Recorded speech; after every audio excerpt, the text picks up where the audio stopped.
Why Humans Are Illegal. Written by GeneralLeia-SAOS. The Denari ship Nogala docked at Space Station 6 to take on a load of construction equipment and workers as passengers. The clients were a religious sect of Menics, an Ambient species.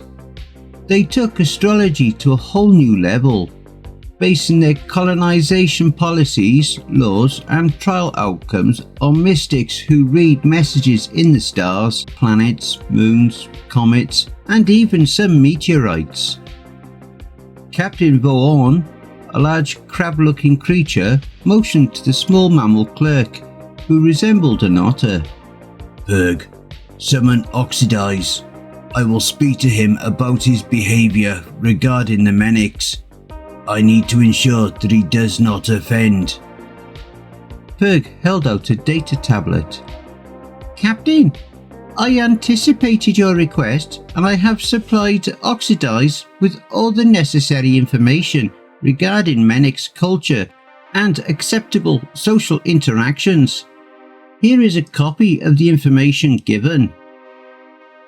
Vaughan placed the tablet into a console, scanning the information quickly with his 6 eyes. After a few moments, he spoke. "Normally this would be quite sufficient, but the human is unpredictable and problematic. In this case, direct verbal communication may be redundant, but is probably necessary." Berg shuffled his data tablet. "Sir, given the frequent issues involving Oxidize, have you considered replacement with another human?" Vaughan gave a series of low clicks that sounded more like clunks, showing a degree of irritation. "The problem is that all humans are equally problematic. The key to using them effectively is to find one with a desired skill set, then monitor it to prevent danger or offensive communication." Berg clicked his own teeth. "Then perhaps we shouldn't have a human at all." Vaughan emitted several more clunks, punctuated with an almost scraping noise. Berg grew alarmed, realizing his impertinence. "Many apologies, Captain. I spoke shamefully. I do not question your decisions. I am simply unable to comprehend the nuances of the situation." Vaughan realized he was intimidating the small mammal. He paused, then purposefully just gave some quiet clicks, like when focused on a task. "Your confusion is inoffensive. Humans are enigmatic. However, when consensus is reached with such a bizarre creature involved, the outcome will be most favourable." Denari believed in a democratic method of leadership. The main purpose of a leader was to keep order among group members so that the group could come to consensus about policy.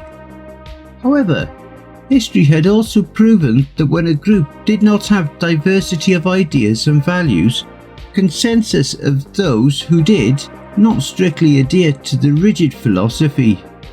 For this reason, Denari leaders would try to include diverse members into their organizations, even though sometimes friction and frustration resulted.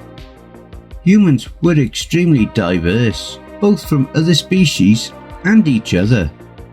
Their contributions to consensus were extremely valuable if one had endless patience to endure them.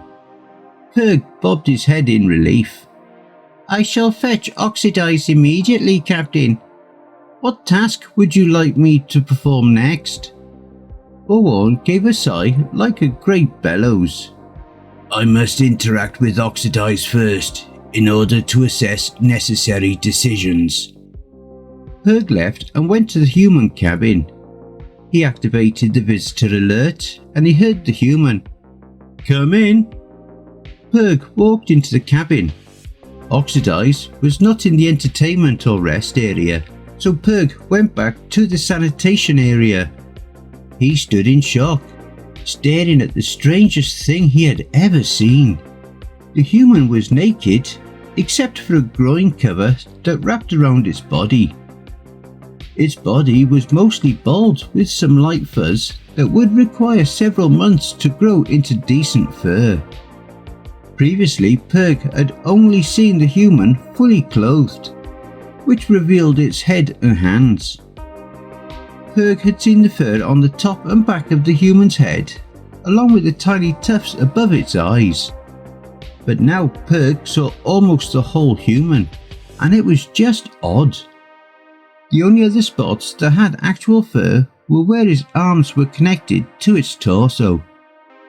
The chest, arms and legs of its body had the light fuzz, but its back, shoulders, ribs and feet were completely bald.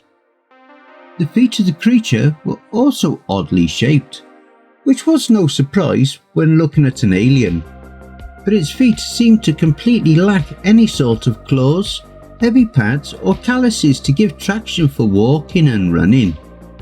Purg also noticed some designs that had been applied to its skin. Some were pictures, some were words, and some appeared to be mystic glyphs.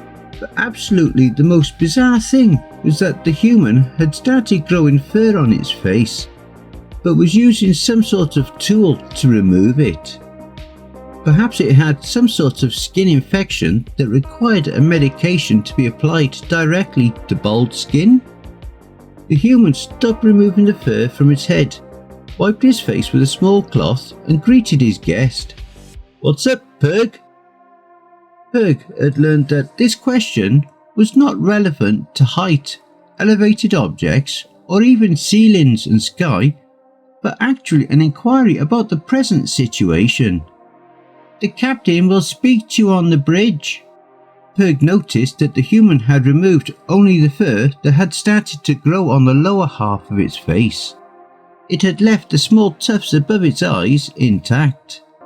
"Oxidize, may I ask you questions about your body?"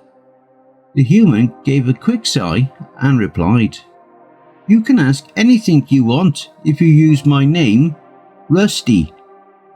"Why is that so difficult?" Purg blinked.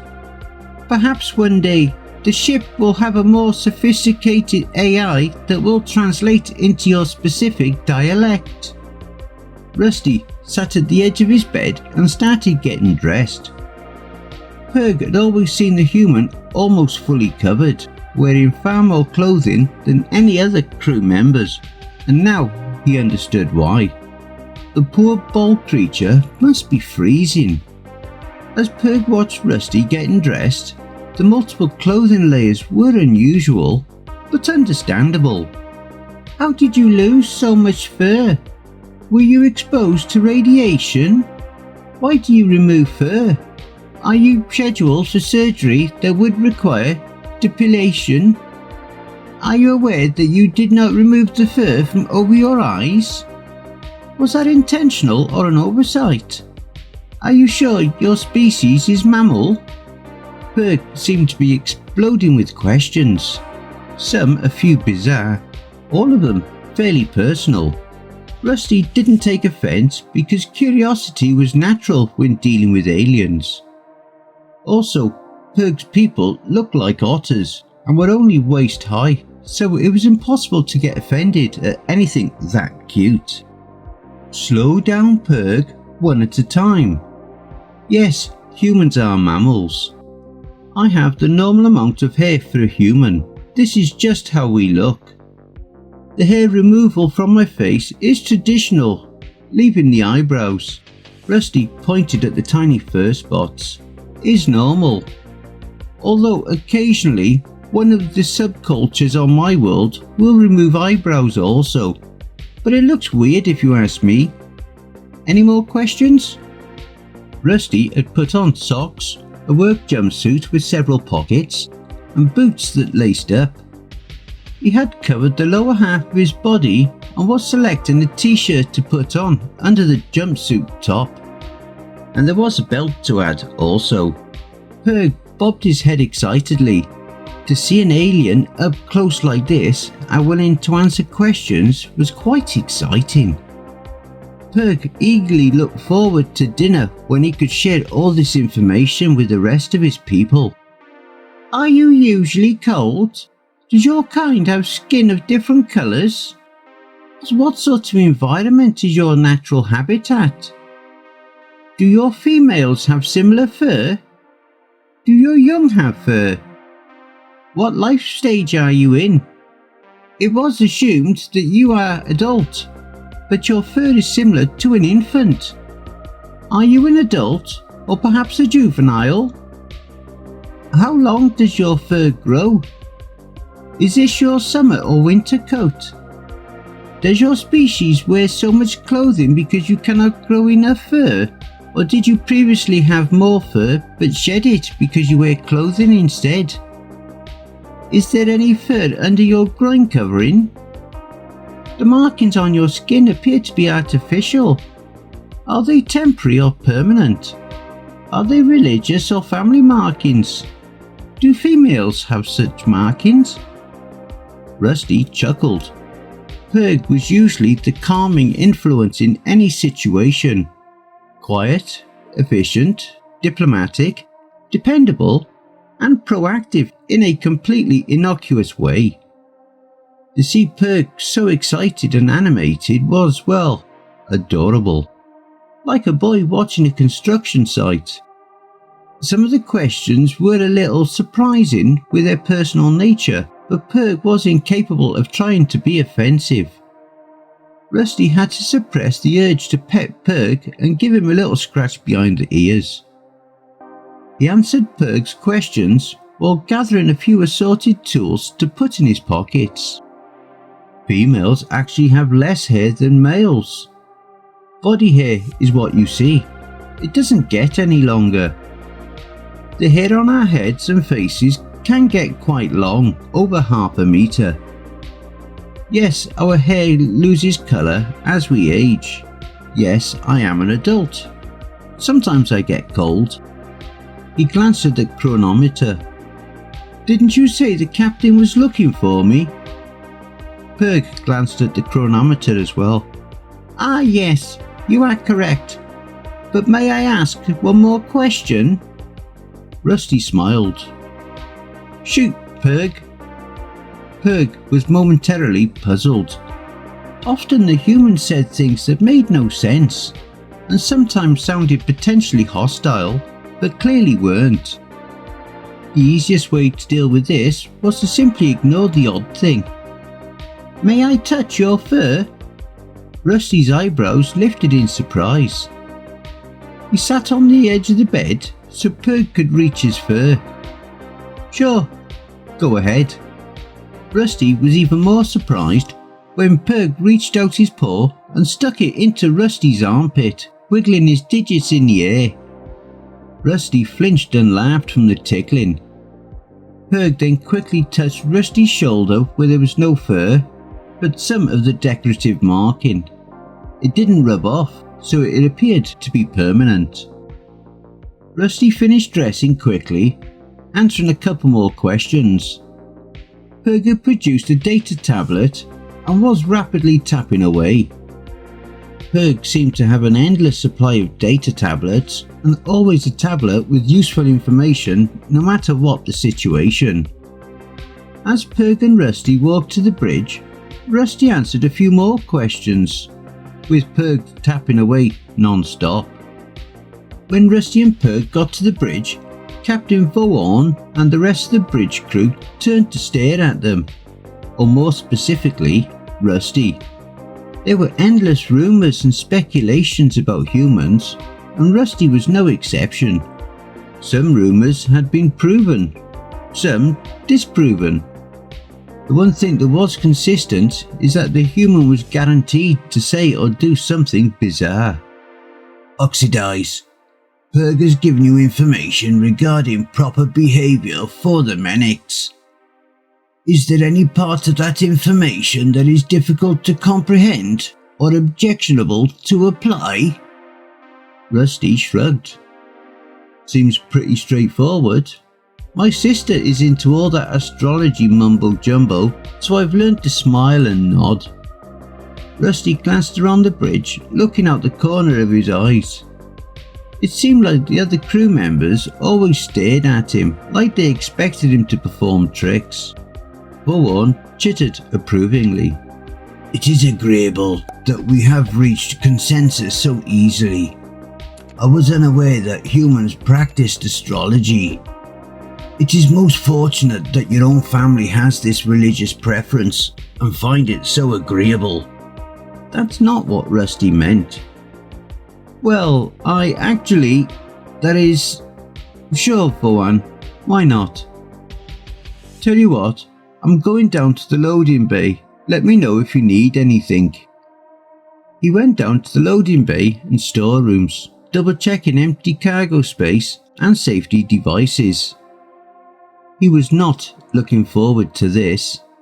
Weird aliens were one thing, but Supreme Asshole at Space Station 6, SAS-6, was something else entirely. That's what Rusty called the shuttle coordinator there. Rusty had been a Terra Marine, and SAS-6 was also a human military veteran, the Space Force. Terra Marines saw the Space Force as pampered, soft, coddled, and entitled, with zero common sense. Space Force considered Terra Marines to be lower evolved humans, licking paint off walls, fighting like toddlers, and occupying themselves by picking their noses and butts, usually with the same finger. The only thing that Rusty and SAS-6 agreed on is that any civilian who ever dared to insult any part of the military deserved the full wrath of all military members in the immediate vicinity. Rusty had an ongoing dispute with SAS-6. As the shuttle coordinator, fancy title for sitting around watching other people work, Rusty thought. SAS-6 thought he should determine what order that cargo load would be sent to ships. The problem with that is, depending on the configuration and equipment of the receiving ship, that could be anywhere from a minor inconvenience to an expensive disaster. Things needed to be unloaded a certain way, and that way wasn't dictated by the laziness and ego of a desk jockey. Once the Nogala docked with Station 6, Rusty went with the captain, Perg, the contracts and currency specialist, and the medical specialist to meet the Menix. The Nogala had never transported Menix before, so a review of all the allergens and potentially communicable infections was in order following standard galaxy policy. There had been countless attempts to organise a database to replace the screening protocol, but with so many creatures interacting with other creatures in a variety of environments, a comprehensive database was basically impossible. As it stood, such databases were considered rudimentary guidelines, but a review by a medical specialist was still the best process. The Nogala crew, the Menix representatives and employees of Station 6 all met in the transport area next to where the Menix equipment and supplies were going to be loaded into shuttles. SAS-6 was there with the other station employees. He and Rusty gave each other hard stares, neither blinking. The Menix acknowledged the station crew first, with their conversations being mostly a formal goodbye. May you find fortuitous omens and a clear path in the stars. The leader of the station crew fumbling his way through a polite response. Good luck and be safe. The Menix gave each other quiet, awkward stares. Then they went to greet the Nogala crew. We look forward to this intersection of our life paths. Perg tapped away on his data tablet, trying to find a culturally acceptable response. Menix started to give each other the same awkward stares. Rusty was impatient to get started, especially with SAS-6 giving him the evil eye. So he just blurted the first thing that came to him. Happy birthday. His sister, the astrology nut, was always going on and on about how when you were born supposedly dictated your whole life and personality. The Menix chirped pleasantly and tapped their toenails on the floor. Their leader quickly approved the work agreement with the contract and currency specialist, barely glancing at it. Bourne perceived that Oxidize, in his usual bizarre manner, had somehow utterly charmed the Menix. He chittered approvingly. The loading work was the usual pain in the ass working with SAS-6. Rusty gave clear, simple instructions about the order the cargo was to be sent. SAS-6 seemed determined to do everything in the most ass-backward way possible. When dinner break came around, Rusty was grouchy as hell. Bourne came to where Rusty was eating. Oxidize, I require your opinion. I have been asked to give contributions to achieve consensus about the worlds in the coordinate system. Rusty frowned a moment. Isn't that the territory that the Denari and Unla are always fighting over? I don't know a lot more than that. What's on your mind? Bourne quietly rubbed a couple small forward appendages together. My government tires of the unending conflict. Achieving consensus with the Unla seems impossible. Therefore, we are looking for alternative means to secure our worlds, once and for all. Rusty continued eating and gave him a puzzled look. Okay, and... Bourne continued. One suggestion is to enlist the aid of other species to secure the worlds, in exchange for extremely favourable trade agreements. Do you think the Earth would accept such a proposal? Rusty stopped eating and gave Bourne a wide-eyed stare. Then he spoke slowly. Do not involve my people in your conflict. You would be better off permanently surrendering ownership of those worlds than getting Earth involved. Trust me on this. We have a saying, everything in moderation. The truth is that humans do nothing in moderation, especially war. I'm telling you, I'm begging you, leave Earth out of it. Bourne gave a long series of clicks, then finally responded. Your opinion shall be fully considered. Bourne returned to the bridge and settled into a contemplative posture. He compared the responses of Oxidize as well as the other human shuttle coordinator at Station 6. Their responses were exceptionally valuable. They had strong animosity towards each other, and they would exude hostility pheromones just hearing each other's names. Bourne speculated that they may be from warring tribes. However, the other human, the station shuttle's coordinator, had been in complete consensus regarding asking Earth for assistance. Man, getting Earth involved is a bad idea. Not just a bad idea, but the worst idea in the history of bad ideas. There were other human crew members on the Nogala who had similar responses. Do you want an apocalypse? Because that's how you get an apocalypse. Obviously, you've never read any of our history books, or you wouldn't even ask. Don't. Just don't. I promise you, just don't. We have a saying on Earth. Fuck around and find out. If Earth fucks around, you'll find out.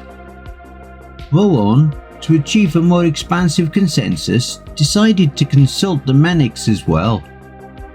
Due to their religious beliefs, they would have a very unique perspective. The crew was performing efficiently, so there would be no immediate need for his mediation. He went to go speak to the Menix, who were collecting their people and personal effects from the station. When he went to one of the returning shuttles, he was surprised to see Rusty in one of the seats. Vaughan could detect some hostility pheromones, mixed in with perspiration from the day's labour. Rusty glanced up. "Hey Vaughan, I'm going over because I need to see for myself what's coming.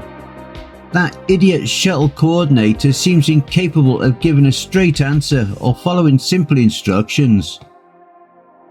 Vaughan gave a few clunks, then finally replied, "Do what is necessary to achieve consensus. There are to be no delays in our departure. The Menics have dictated the schedule according to their beliefs, and compensation will be affected by how well Nogala adheres to the schedule." Rusty gave a curt nod. Vaughan grew uneasy. While personally assessing the remaining cargo was a sensible idea, the potential for conflict between Oxidize and the shuttle coordinator was exceptionally high. Before the shuttle could lift off, Vaughan issued orders. "Shuttle pilot, inform the Menics that I wish an immediate audience upon our arrival. Tell the Nogala Bridge to summon Perk and Manj to this shuttle. We will depart immediately when they board. Oxidize, you will be accompanied by Manj and Purge while on this station." Rusty gave a frustrated sigh, which Vaughan ignored. Manj was the contracts and currency specialist and might be able to provide Rusty with some advice. As for Perk, Vaughan had noticed an interesting social pattern with mammals. Larger mammals found the presence of smaller mammals to be enjoyable, often making them more agreeable. Vaughan speculated that perhaps larger mammals unconsciously viewed smaller mammals as offspring, explaining why their demeanour would be gentler and even protective towards smaller mammals.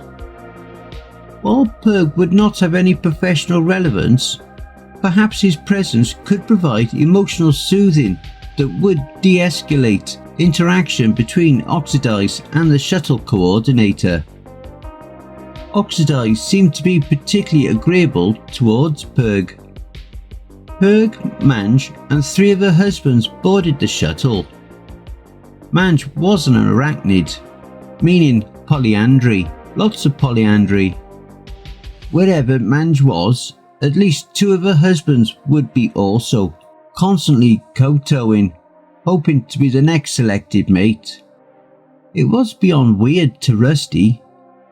Manj, being female, easily towered over her husbands.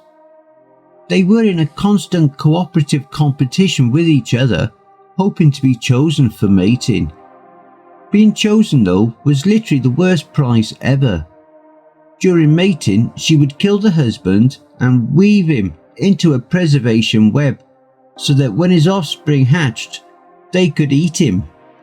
Their species saw it as an honour that their legacy was fathering and nourishing the next generation.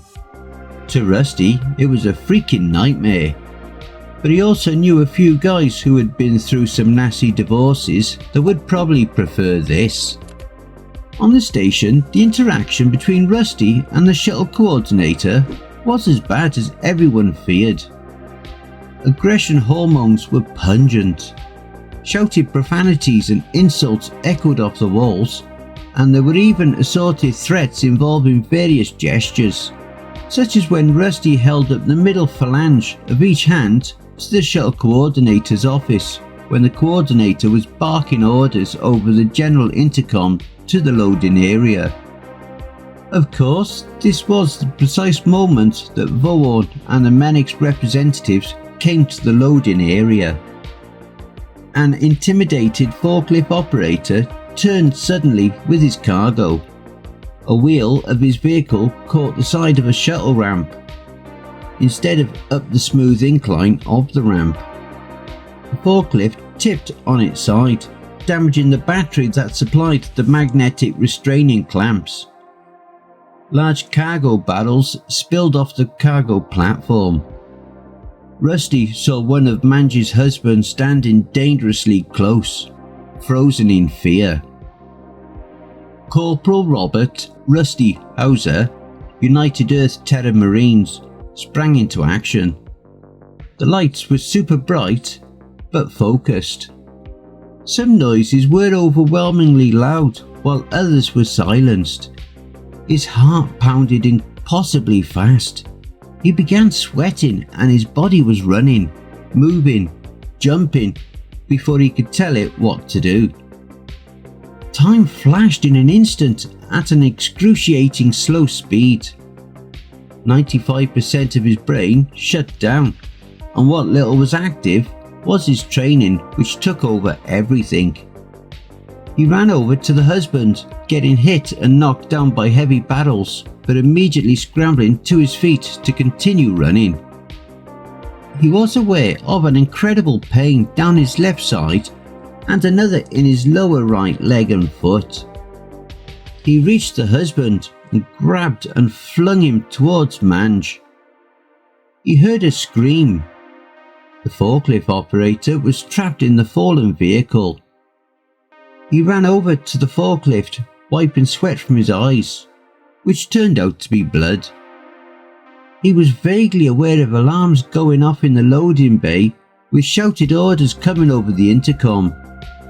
He gave a screaming shout as he lifted the side of the forklift cage up so others could pull the operator to safety.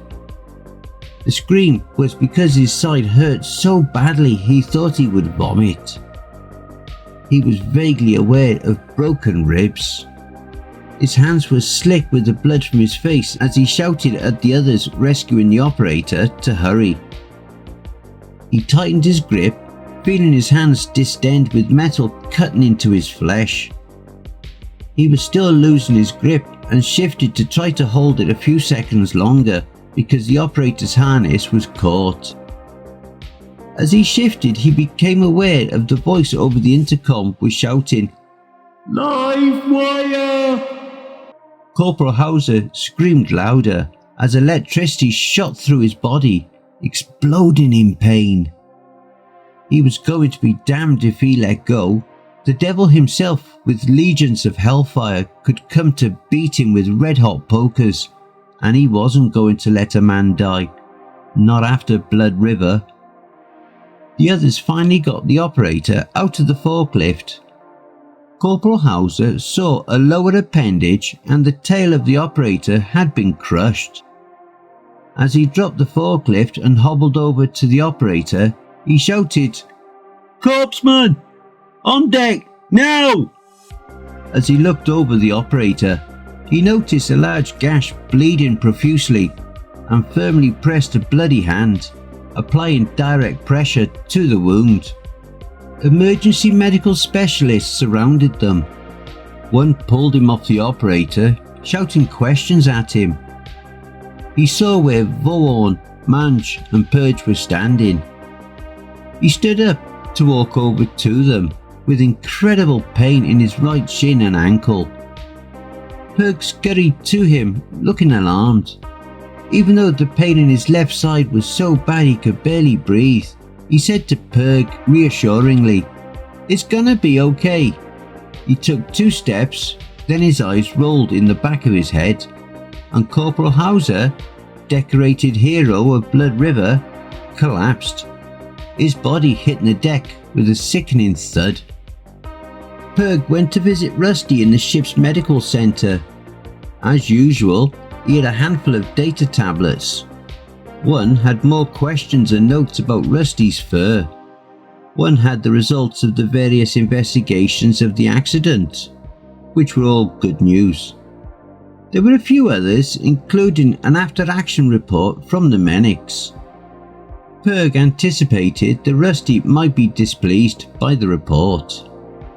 Rusty was now lying in a bed, well enough that he no longer needed to be immersed in a gel tank. When creatures sustained severe injuries to the support structure of their bodies, exoskeleton plates or endoskeleton bones, the gel would support the weight of the body, taking pressure off damaged areas, trying to heal. Only one sustenance feeder was still connected to Rusty. Since Rusty had regained basic functions, he could eat to nourish himself as normal, and the sustenance feeder was now delivering only the concentrated nutrients needed to facilitate healing. Purg marvelled at his large crewmate. Not only had the human miraculously survived lethal injuries that had been aggravated by incredible actions made possible by human combat hormones, but he was healing at a phenomenal rate. Even with medical gel and specialised sustenance feeding, Rusty's recovery was still astounding. Crew members were constantly trying to solicit gossip from the medical specialists about Rusty's recovery. It was commonly speculated that Rusty was probably genetically enhanced, but the medical specialist had scanned Rusty repeatedly using different techniques, and his DNA was unaltered. Rusty was lightly dozing. The medical specialist had reported that Rusty seemed especially skilled at sleeping. The human could rest comfortably regardless of bright illuminations or intermittent noise. The one exception was if Rusty's entertainment monitor was switched off. Rusty insisted that it be active at all times. He could be in a deep REM sleep, and if a medical attendant turned it off, Rusty would immediately awaken and object. "Hey, I was watching that."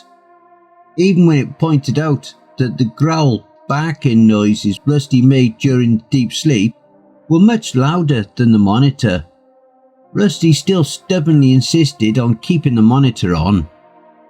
Rusty seemed to sense Purg's approach because he woke up and groggily greeted Purg. "Hey little buddy, what's up?" Rusty reached over and gently petted Purg's head and gave him a little scratcher behind the ear. Purg found it unusual, but a bit soothing. It reminded him of the way his mother had groomed him. It was amazing that this powerful creature could touch so gently. Rusty's hand dropped. "Sorry if that was inappropriate. The drugs Doc has me on got me feeling good." Purg nodded understandingly. "The touch was unexpected, but quite inoffensive. You have always been respectful in your way, and medical narcotics usually produce unusual behaviour." Rusty chuckled. "Good. We are still square. So what can I do for you, Purg?" Purg held up 2 data tablets. "The accident has been formally reviewed and no fault was found on the part of the Nogala or crew. There will be no disciplinary procedures or documentation. In spite of the damage to the Menix property, you will receive full compensation for the work." Rusty gave a brief smile. He let his head fall back to his pillow. "Cool." Purg ignored the reply. Another nonsensical human utterance, but it seemed to be favourable. "Captain Voan has spoken at length with the station owner. They agreed that you and the shuttle coordinator are simply incapable of reaching consensus. There will be an intermediary between you in all situations going forward. This may provide slight inconvenience, as it was determined that besides working separately, you will also take rest, entertainment and meals separately." Rusty snorted. It was almost insulted that he was being treated like a toddler who wouldn't keep his hands to himself. But at least he was getting full pay for this job and wouldn't have to deal with SAS 6 anymore. Purg held out a data tablet that had pictures of a few various monkeys. "I have more questions about your species, so I did some research. It seems that your scientific community thinks that you naturally evolved from these creatures. I believe they are mistaken. Given the differences between humans and these other species, there is no way your people came from these animals without some sort of intervention. I believe that there was an early common ancestor, but an unknown outside entity began experimenting and accelerating evolution to develop different descendant species. until humans were created. Then you were left alone for whatever reason. Rusty chuckled. Purg, I think you are the first person to ever prove the existence of God by believing in evolution. Usually it's the other way around. Rusty was impressed. Purg was a master of research, able to find just about any given piece of information. He was also so darn cute that you would answer any question without hesitation. Rusty asked, how much longer until we hit our destination? The doc is a worrywart and says I'll still be on bed rest. I might not be 100%, but I can at least operate a loader and help direct traffic. Purg hesitated, shuffling his data pads. Purg? Purg sighed, then spoke. We will be meeting with Balan, Captain Vaughon's ship, in 9 days. You will remain on board the ship until it docks at Space Station 9. After the Nogala has delivered the Menix supplies and personnel, we will rendezvous at the station, where you will be reintegrated with the crew. Rusty was baffled. What? Why? Purg took a deep breath. While the Menix were very impressed and appreciative of your actions during the accident, they were also quite frightened. There are rumours regarding human aggression and combat abilities. After extensive discussion, the Menix have decided the humans are banned from their system for safety reasons. Rusty was in shock, but only for a moment. Are you fucking shitting me? Purg gave a small nervous squeak. Rusty took a few breaths, calming himself. I'm sorry, Purg. That wasn't directed towards you. I just can't believe they would do that. I mean, this is insane. Is it because the others got hurt? Purg spoke to him reassuringly and held out a datapad with the accident investigation report. Definitely not. Manji's husband suffered only superficial injuries that he has already recovered from. The forklift operator definitely would have died or suffered completely debilitating injuries without your assistance. Your actions undoubtedly prevented further injuries and property damage. It's just that, after seeing humans in a full rage, then far exceeding normal performance limitations with debilitating injuries due to your combat aggression hormones, the Menix are alarmed at the potential for disaster if humans are allowed in their system. Rusty just stared at Purg in shock, just blinking. Purg had never seen so much aggressive blinking. Purg would never have imagined that such an action could exist, to blink and stare in such a way that it made another nervous. He continued, this is not as unusual as you might think.